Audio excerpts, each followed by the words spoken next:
مجھے پتا ہے 29 افراد نے کٹی اور نظر بند کی ہے. اب 29 افراد نے حضرت عیسیٰ علیہ السلام کے اندر موجود تھے. آپ نے اپنے صاحبین جو ان کے حواری کہلاتے تھے ان حواریوں سے کہا کہ تم میں سے کون ہے جو اللہ تبارک و تعالیٰ کی بارگاہ میں قرب پا کر جنت پانا چاہتا ہے. آج اللہ تعالیٰ میری شبیہ اسے عطا فرما رہا ہے کہ میری جگہ اس کو سولی چڑھائی جائے گی. کون ہے جو ایسا بندہ ہے؟ ان میں سے ایک حواری آگے آ جاتا ہے کہ حضور میں اپنی جان کا نذرانہ پیش کرتا ہوں. عیسیٰ علیہ السلام خوش کو اس کے لیے دعا فرمائی. اللہ تبارک و تعالیٰ نے اس آگے آنے والے کی شکل کو حضرت عیسیٰ علیہ السلام کی شکل بنا دی, مشابہت دے دی. یہاں ایک بڑا پیارا نقطہ ذہن میں رکھیے, جو آگے آیا تھا اپنی شکل اختیار کرانے کے لیے, اس کی اور عیسیٰ علیہ السلام کے جسم میں بہت فرق تھا, بہت فرق تھا. آج اس کی شکل کرنے کے لیے وہی اللہ تعالیٰ چاہتا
معلوم بھی ہے آپ مجھے لائے بھی اسی لیے یقیناً یہ پورا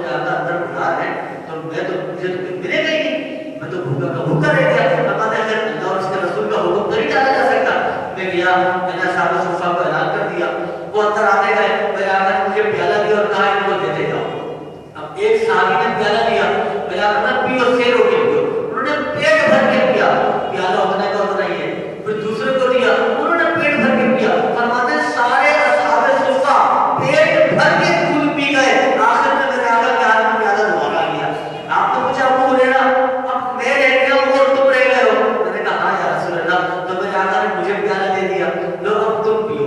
فرماتے میں نے پیا، خوب پیا. جب پی کے فارغ ہوا آقا علیہ السلام کو فرمایا اور پیو. یہ کسی کو نہ کہا تھا. فرماتے میں نے پھر اور پیا. پھر میرے آقا نے فرمایا اور پیو. میں نے تیسری بار اور پیا. جب آپ نے چوتھی بار فرمایا میں نے اس کی یا رسول اللہ صلی اللہ علیہ وسلم اب ابو ہریرہ جتنا پینا تھا میں سیراب ہو کے پی چکا ہوں اور پیالہ اتنے کا اتنا ہی بھرا ہوا تھا. پھر میرے آقا نے فرمایا لاؤ مجھے دے دو. آپ نے بسم اللہ الرحمن الرحیم پڑھ کے پیالہ لیا اور بسم اللہ پڑھ کے سبحان اللہ. برکت کا موقع ہے، برکت کا خزانہ ہے، جس کو جو چاہے عطا فرما دے. حضرت جابر رضی اللہ عنہ حاضر ہوئے، یا رسول اللہ علیہ وسلم قرضوں میں دبا ہوا، بہت قرضہ ہو گیا اور یہ یہودیوں کا قرضہ ہے، یہ تاجر ہے، یہ مجھ سے آ کے مطالبہ کر رہے ہیں، میں کیا کروں؟ میرے آقا نے فرمایا کچھ کھجوریں تمہارے پاس؟ عرض کی کہ ہاں. فرمایا مختلف قسم کی، یعنی اجوا بھی لے لو، دیگر اقسام کی کھجوریں بھی لے لو، 4-5 قسم کی جمع کر لو، تھوڑی تھوڑی صحیح، 5-5 6 صحیح، 4-5 قسم کی کھجوریں جمع کر کے ڈھیر لگا کے بیٹھ گئے.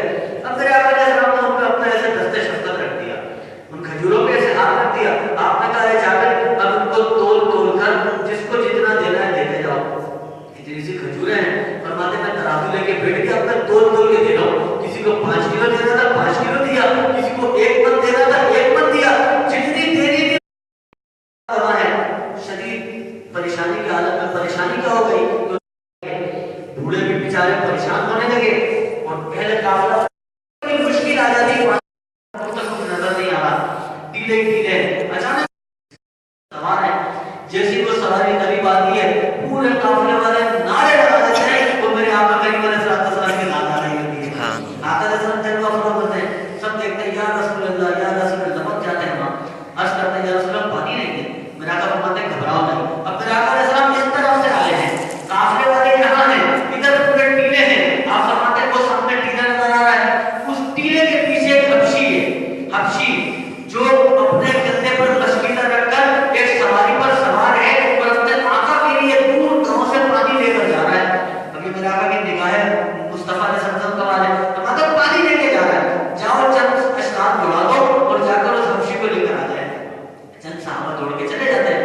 جیسے ٹیلا پار کرتے ہیں دیکھتے ہیں جس طرح میرے آقا نے فرمایا تھا بالکل ویسے ایک حبشی نظر آتا ہے جو سانڈلی ایک جانور ہوتا ہے، سانڈلی اس پہ سوار ہے اور مشکیزہ بھی اس کے پاس ہے اور وہ چلتا ہوا جا رہا ہے. اس کے بعد کہتے ہیں چلو چلو تمہیں بلا رہے ہیں. کہتے ہیں کہ میں تو نہیں جا رہا، میں تو جو ہے اپنے آقا کو پانی لے کے جا رہا ہوں. جب اس کو بہت سمجھاتے ہیں وہ نہیں مانتا تو صحابہ کرام اس کو بالجبر کسی طرح زبردستی لے جاتے ہیں. چلو آؤ دو ذرا لے کر آ جاتے ہیں. بعد میں رسالت حاضر ہو جاتے ہیں. اب مشکیزہ اٹھاتے ہیں میرے آقا کو دیتے ہیں. آقا علیہ السلام مشکیزہ ایسے اپنے ہاتھ میں رکھتے ہیں. فرماتے ہیں آؤ میرے قافلہ اپنے اپنے مشکیزے بھر لو. لوگ آتے ہیں قافلے والے آتے ہیں تو اپنے مشکیزے بھر رہے ہیں، اپنے برتن بھر رہے ہیں، پانی بھرا کر اس میں سے لیے چلے جا رہے ہیں، پانی لیے جا رہے ہیں. پورا کا پورا قافلہ پانی لے رہا ہے اور وہ غلام جو تھا جس کا مشکیزہ ہے اللہ نے اس کی آنکھوں سے پردہ ہٹا دیا. اب وہ دیکھ رہا ہے شیشتر آنکھیں پھاڑ کے دیکھے جا رہا ہے. میرے آقا کے ساتھ مشکیزہ پکڑے ہوئے ہیں، قافلے والے پانی بھر رہے ہیں، قافلے والے کو پانی نکلتا ہوا نظر آ رہا ہے، اس غلام کو ایک بھی پانی اندر آتا ہوا نظر آ رہا ہے. جیسے جنتی بہت سے ریئیکشن ہو گیا ہو، پانی آ رہا ہے وہ آنکھیں پھٹی ہوئی دیکھ رہا ہے. جب یہ معاملہ جیسے ختم ہوا اس کا دل صاف چکا تھا، اس کو عجیب منظر دیکھ لیا تھا. اس چیز میں آقا کے قدموں میں گرتا ہے، کلمہ پڑھ کے مسلمان ہو جاتا ہے. آقا علیہ السلام اس کو اٹھاتے ہیں، حبشی تھا انتہائی کالا سیاہ جیسے افریقی ہوتے ہیں، اٹھاتے ہیں اور اس کے چہرے پر اپنا دست انور پھیر دیتے ہیں. چہرے پر بھی پھیرتے ہیں، سر پہ بھی پھیرتے ہیں. ان پیارے پیارے ید اللہ والے ہاتھوں کا لگنا تھا اس کی ساری رنگت کی کالک سیاہی دور ہو جاتی ہے. ایسا حسین و جمیل رنگ خوبصورت رنگ میں جاتا ہے، ایسا خوبصورت ہو جاتا ہے، بڑا خوش ہو جاتا ہے. وہ آقا علیہ السلام فرماتے ہیں جاؤ کہ مشکیزہ لو اپنے آقا کے پاس جا رہے تھے، جاؤ چلے جاؤ. مشرف اسلام بھی ہو گیا، کلمہ بھی پڑھ لیا، سب سے بڑھ کے دیکھیے صحابیت کا مرتبہ مل گیا، صحابی بن گیا. اب وہ لے کے جا رہا ہے مشکیزہ اپنے آقا کے گھر پہنچتا ہے، دروازہ کھڑتا ہے، آقا باہر نکلتا ہے. کہتا حضور پانی لایا ہوں. تو تم کون ہو؟ کہتا میں آپ کا ولی غلام ہوں. کہتا نہیں یہ سواری میری ہے، یہ مشکیزہ میرا ہی ہے، لیکن تم میرے نہیں ہو. تم کون ہو؟ تم سچ بتاؤ کون ہو؟ تم نے میرے غلام کا کیا کیا؟ جب وہ پھر پچھلی نشانیاں بتاتا ہے کہ حضور فلاں دن ہم نے یہ کیا تھا، فلاں دن ہم نے یہ کیا تھا، آپ کو یاد آیا تو آقا کو یاد آتا ہے. پوچھتا تم اتنے گورے کیسے ہو گئے، تمہاری نظر میں کیا ہوا؟ جب وہ سارا واقعہ بتاتا ہے، واقعہ سننا تھا تو آقا بھی کلمہ پڑھ کے مشرف اسلام میں جاتا ہے. تو آقا علیہ السلام کے معجزات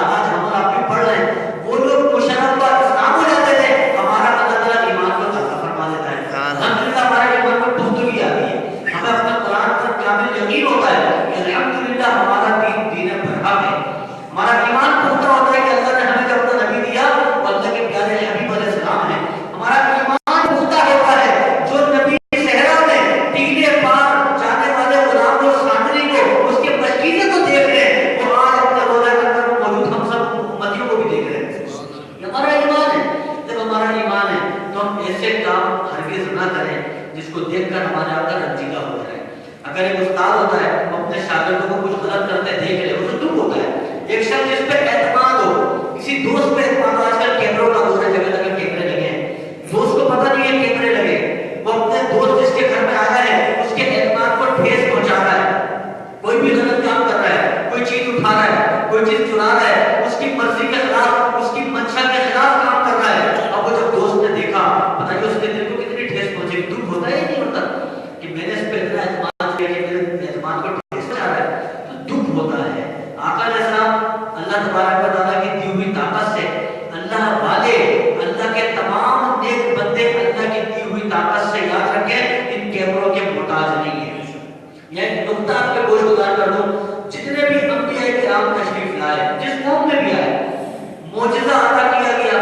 معجزہ میں اپنے درسوں میں بتا چکا ہوں کسے کہتے ہیں. معجزہ کا لفظ معنی ہے عاجز کرنے والا, ایسا کام دکھانا جس کو کوئی دوسرا نہ دکھا سکے, اسی کو معجزہ کہتے ہیں. کوئی سب کہتا ہے کہ میں نبی ہوں, لوگ کہتے ہیں نبی ہو تو معجزہ دکھاؤ, اس نے معجزہ دکھایا. معجزہ کا مطلب کوئی ایسا کام کر کے دکھایا جو کوئی نہ دکھا سکے. اگر ایسا کام کرے جو باقی لوگ نہیں دکھا سکتے ہو تو بتائیے کون نبی مانے گا, کوئی بھی نہیں مانے گا. تو معجزہ اسے کہتے ہیں. ہر نبی جو اللہ نے بھیجا, جس امت میں بھیجا, اس امت میں جتنے کمالات تھے ان کمالات سے سپر بنا کے بھیجا. عیسیٰ علیہ السلام جس امت میں آئے وہ امت فن طب, جس کو آج کل میڈیکل سائنس کہہ سکتے ہیں, علاج, معالجہ, حکیمت, حکمت, ان میں بہت اوپر گئی ہوئی تھی. کوئی بیماری انہوں نے چھوڑی نہ تھی اس کا علاج نہ تھا. ہر بیماری کا علاج تھا سوائے دو کے, سوائے دو بیماریوں کے. ایک بیماری کا مادردار اندھا, وہ اندھا جو ماں کے پیٹ سے اندر پیدا ہو. ایک وہ اندھا ہے جو دنیا میں صحیح ہے لیکن کسی بیماری کی وجہ سے, عذر کی وجہ سے آنکھیں چلی گئی, اس کو تو وہ ٹھیک کر لیتے تھے. ایک جو ماں کے پیٹ سے اندر پیدا ہو, اس کا علاج نہیں تھا ان کے پاس. دوسرا کوڑ کا مرض, جس کو کوڑی ہو جاتا ہے, کوڑی ہے, کوڑ کا مرض, ایسے شخص کا بھی علاج ان کے پاس نہیں تھا. اور تیسری موت کا علاج تو ان کے پاس بھی نہیں تھا, آج بھی کسی کے پاس نہیں ہے. یہ تین باتیں تھیں جس کا علاج کرنے سے ان کے اطباء عاجز تھے. اللہ نے عیسیٰ علیہ السلام کو بھیجا, انہی تین کمالات کا ذکر بھیجا کہ میرے نبی, میرے رسول, جاؤ وہ تین کمال جن کو کرنے سے وہ عاجز ہے, یہی ہم نے تمہیں دے دیے. اب عیسیٰ علیہ السلام مادردار اندھے کو بلاتے جو ماں کے پیٹ سے اندھا ہوتا, مٹی کی گولی بنا کے اس کی آنکھوں میں رکھتے, اللہ تعالیٰ اس کو بینائی دے دیا کرتا, اصلی آنکھیں بن جاتی تھی اس کی. عیسیٰ علیہ السلام کا معجزہ تھا. وہ کوڑ کے مریض کو شفا نہیں دے سکتے تھے, علاج نہیں کر سکتے تھے. عیسیٰ علیہ السلام اس کے جسم پہ اپنا ہاتھ پھیرتے تھے, اس کو تازہ کھاد مل جاتی تھی, شفا دے جاتا تھا. اور مردے زندہ کرنا, آج بھی کوئی شخص سائنس کتاب پہ قادر نہیں ہے, بڑے بڑے حکیم اس پہ قادر نہیں ہے. عیسیٰ علیہ السلام اللہ کے حکم سے مردے بھی زندہ کرتے تھے. پتہ چلا جس قوم میں اللہ نبی بھیجتا ہے, موسیٰ علیہ السلام جس قوم میں آئے وہ جادوگری کی قوم تھی, جادو کے فن میں بڑی سپر تھی. ان کو جو معجزہ دیا گیا وہ جادو سے ملتا جلتا کہ تاکہ تمام جادوگروں کو ہرا سکے, تمام جادوگروں پہ لائف و فائٹ بن سکے. حضرت سلیمان علیہ السلام کا دور بھی اسی طرح, حضرت ہارون علیہ السلام, حضرت داؤد علیہ السلام, ہر نبی کا معجزہ ان کی قوم سے, جو قوم کے کمالات تھے ان سے ملتا جلتا تھا. اب آ جائیے آقا علیہ السلام کی ذات پر. آقا علیہ السلام کا زمانہ کوئی دیگر نبیوں کی طرح 100 سال, 200 سال, 1000 سال کا تو نہیں ہے نا. آپ تو قیامت تک نبی ہیں. قیامت تک کس کا زمانہ ہے؟ میرے آقا کا زمانہ ہے. قیامت تک یہ قوم جتنے کمالات دکھائے گی, ماننا پڑے گا اللہ نے اپنے نبی کو تمام کمالات سے اعلیٰ کمال دے کر بھیجا. جس طرح دلیل ابھی سنتے آ رہے ہیں, ہر نبی اپنی قوم میں آیا اور ان کے کمالات سے اعلیٰ بن کے آیا. اب اللہ نے اپنے حبیب اس امت میں بھیجا, یہ امت قیامت تک کی امت ہے. اس امت میں جتنے کمالات ہیں, قیامت تک جتنے آنے ہیں, ماننا پڑے گا کہ آقا علیہ السلام تمام کمالات کو دے کر بھیجے گئے ہوں. آج ایک کافر کو لے لیجیے, کیا ایک کافر کیمروں کے ذریعے پوری دنیا کو دیکھ نہیں لیتا؟ لائیو ٹیلی ویژن کے ذریعے امریکہ لندن میں ہونے والی چیز کو دیکھ نہیں لیتا؟ کیا ٹیلی فون کے ذریعے, اب تو تار کے بھی ہوتا ہے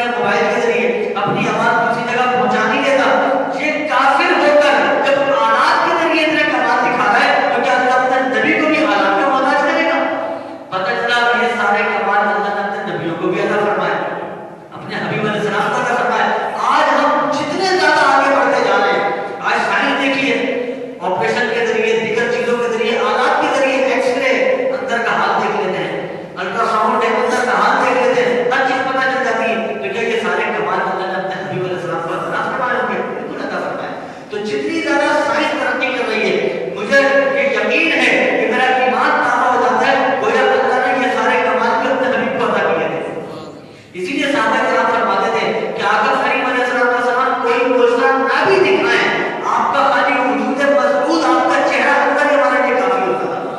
تو پتہ چلا آپ سراپا معجزہ تھے، آپ سراپا معجزہ تھے۔ آقا علیہ السلام کی شان میں جتنا زیادہ بیان کیا جائے کم ہے، لیکن ان سب باتوں کا ثمرہ اور نتیجہ کیا ہے کہ ہم اپنے آپ کو حقیقی امتی بنانے کی کوشش کریں۔ جب ہمارا ایمان ہے کہ اللہ کی دی ہوئی طاقت سے میرے آقا اپنے ہر امتی کو دیکھ رہے ہیں، اب ہم کوئی بھی ایسا کام کریں گے جس سے ان کو رنج ہو، تو بتائیے ایک ایسا امتی ہے جو تکلیف دے رہا ہے اپنے آقا کو، ایسا کام کریں گے جس سے